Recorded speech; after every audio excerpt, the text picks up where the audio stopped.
El libro de Job. Es un libro muy profundo y único en la Biblia por muchas razones.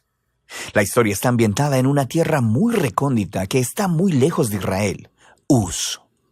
El personaje principal, Job, ni siquiera es israelita, y el autor, que es anónimo, ni siquiera coloca la historia en algún momento claro de la historia antigua. Sin embargo, todo esto parece intencional. Es como si el autor no quisiera que nos distrajéramos con preguntas históricas, sino más bien que nos concentremos en la historia de Job y en las preguntas que nacen de su experiencia de sufrimiento. El libro de Job tiene un diseño literario muy claro. Abre y cierra con un breve prólogo narrativo y luego un epílogo. Y la parte central del libro es densa poesía hebrea, que representa conversaciones entre Job y 4 compañeros de diálogo, llamados los amigos. Estas conversaciones concluyen con una serie de discursos poéticos dados por Dios a Job. Profundicemos y veamos cómo funciona todo junto. El prólogo nos presenta a Job. Se nos dice que él es un hombre recto e intachable, que honra a Dios. Es un tipo súper bueno. Y luego, de repente, se nos transporta al reino celestial, y Dios está en una audiencia con su equipo.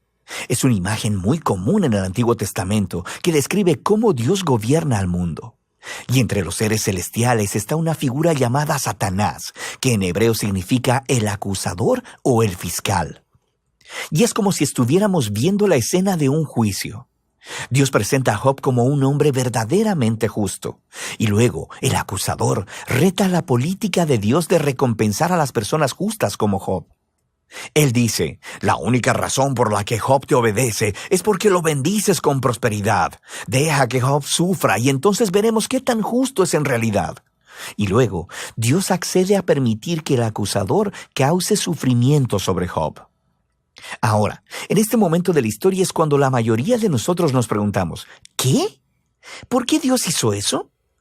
Y luego, asumimos que este libro responderá a esa pregunta, ¿por qué Dios permite que las personas buenas sufran? Pero sigues leyendo y el libro no responde esa pregunta. Nada en el libro responde jamás esa pregunta. El prólogo está preparando las verdaderas preguntas que este libro quiere abordar. Preguntas acerca de la justicia de Dios y acerca de si Dios gobierna el mundo de acuerdo al principio estricto de la justicia.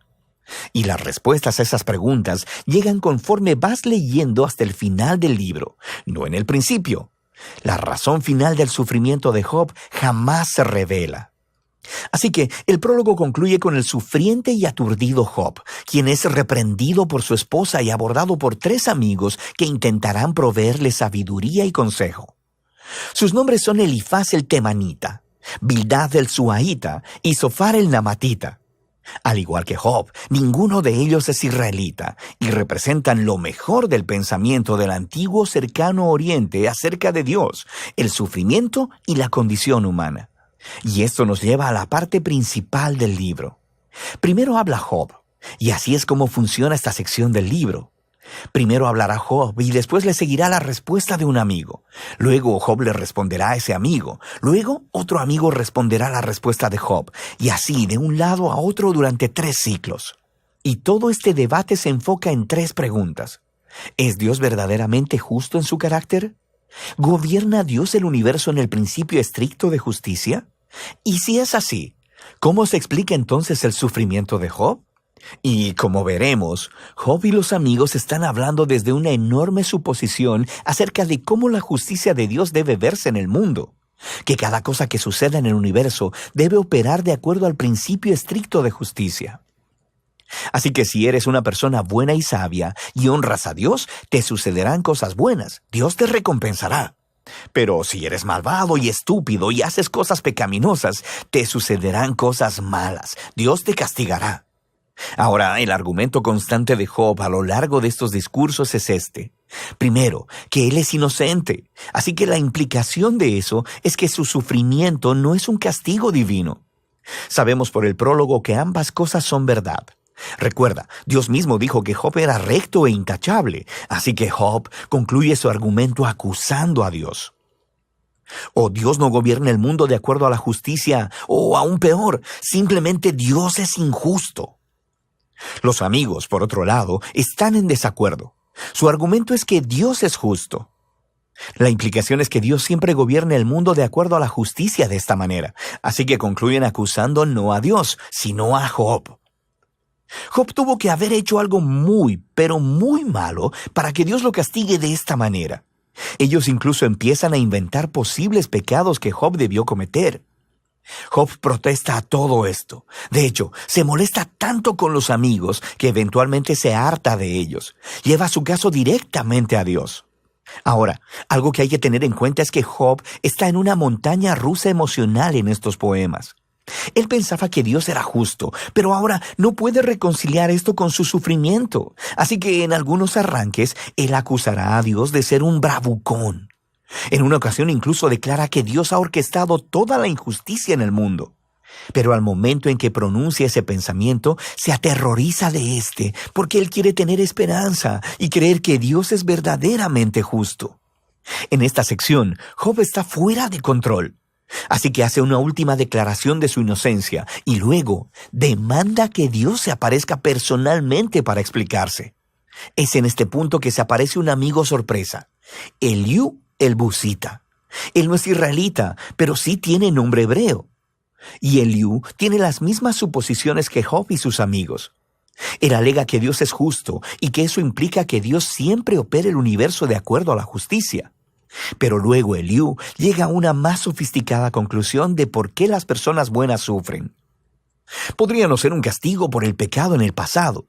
Dios podría estar infligiendo sufrimiento como una advertencia para ayudar a las personas a evitar el pecado en el futuro.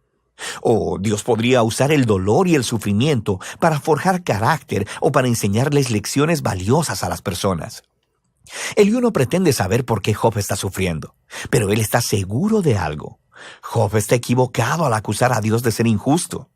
Job ni siquiera le responde a Eliú, y el diálogo termina.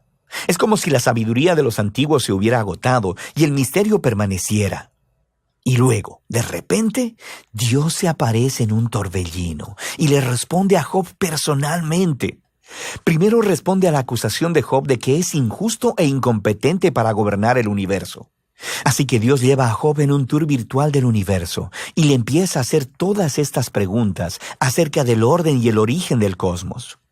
¿Estaba Job ahí cuando Dios diseñó la tierra u organizó las constelaciones? ¿Job ha ordenado alguna vez la salida del sol o controlado el clima? Dios tiene sus ojos en todos estos detalles cósmicos que Job ni siquiera ha concebido.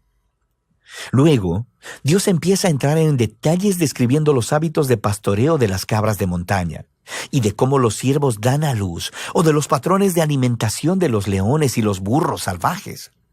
¿Cuál es el punto de todo esto? ¿Recuerdas la suposición de Job y sus amigos acerca de cómo se vería el mundo si Dios gobernara de acuerdo a la justicia? Debajo de esa suposición está una más profunda, que Job y sus amigos tienen una perspectiva lo suficientemente amplia para declarar cómo Dios debe gobernar el mundo. Y la respuesta de Dios con este tour virtual destruye todas esas suposiciones. Primero que nada, muestra que el universo es un lugar vasto y complejo, y Dios tiene sus ojos sobre todo, cada detalle. Job, por otro lado, solo puede fundamentarse en el pequeño horizonte de su experiencia de vida. Su visión del mundo es muy limitada, así que lo que parece injusticia divina desde el punto de vista de Dios necesita ser visto desde un contexto infinitamente mayor. Job simplemente no está en la posición para hacer una acusación tan grande acerca de Dios. Después del tour virtual, Dios le pregunta a Job si le gustaría administrar cada detalle del mundo por un día, de acuerdo al principio estricto de justicia que Job y sus amigos asumieron, castigando cada mala obra de cada persona a cada momento con la retribución exacta. Y el hecho es que aplicar la justicia en un mundo como el nuestro es extremadamente complejo. Nunca es blanco y negro como Job y sus amigos parecen pensar, lo que lleva al punto final de Dios. Él empieza a describir dos criaturas fantásticas, Behemoth y el Leviatán, los cuales algunas personas piensan que son descripciones poéticas de un hipopótamo y un cocodrilo. Pero lo más probable es que se refieran a criaturas bien conocidas de la mitología del antiguo cercano oriente, las cuales se utilizan en otros lugares de la Biblia como símbolos del desorden y el peligro que existen en el buen mundo de Dios. Estas criaturas no son malvadas. Dios, de hecho, está bastante orgulloso de ellas, pero tampoco son muy seguras. El punto es que el mundo de Dios es asombroso y muy bueno, pero no es perfecto y no siempre seguro. El mundo de Dios tiene orden y belleza, pero también es salvaje y a veces peligroso, como estas dos criaturas fantásticas. Así que volvemos a la gran pregunta del sufrimiento de Job. ¿Por qué hay sufrimiento en el mundo de Dios? Ya sea que venga de los terremotos, los animales salvajes o de otros humanos, Dios no explica por qué. Lo que Él dice es que vivimos en un mundo extremadamente complejo y asombroso, que por lo menos en este punto no está diseñado para prevenir el sufrimiento. Y esa es la respuesta de Dios. Job retó la justicia de Dios. Dios responde que Job no tiene suficiente conocimiento acerca de nuestro universo para hacer esa declaración. Job demandó una explicación completa de Dios, y lo que Dios le pidió a Job es confiar en su sabiduría y su carácter. Y así, Job responde con humildad y arrepentimiento. Pide perdón por haber acusado a Dios y reconoce que sobrepasó sus límites.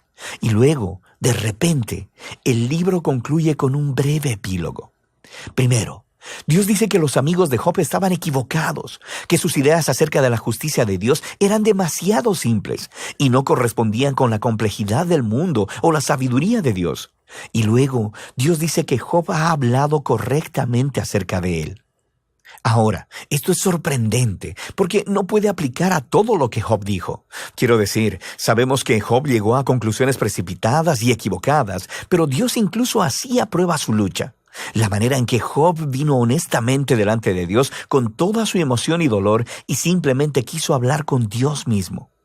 Y Dios dice que esa es la manera correcta de procesar todo esto, a través de la lucha de la oración. El libro concluye con la salud, la familia y la riqueza de Job siendo restauradas. No como recompensa por el buen comportamiento, sino simplemente como un regalo generoso de Dios. Y ese es el final del libro. Así que el libro de Job no descifra el enigma de por qué suceden cosas malas a la gente buena.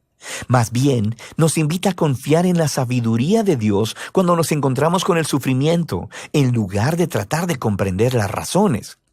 Cuando buscamos razones, tendemos a ya sea simplificar a Dios, como los amigos o como Job, y a acusar a Dios basados en la experiencia limitada.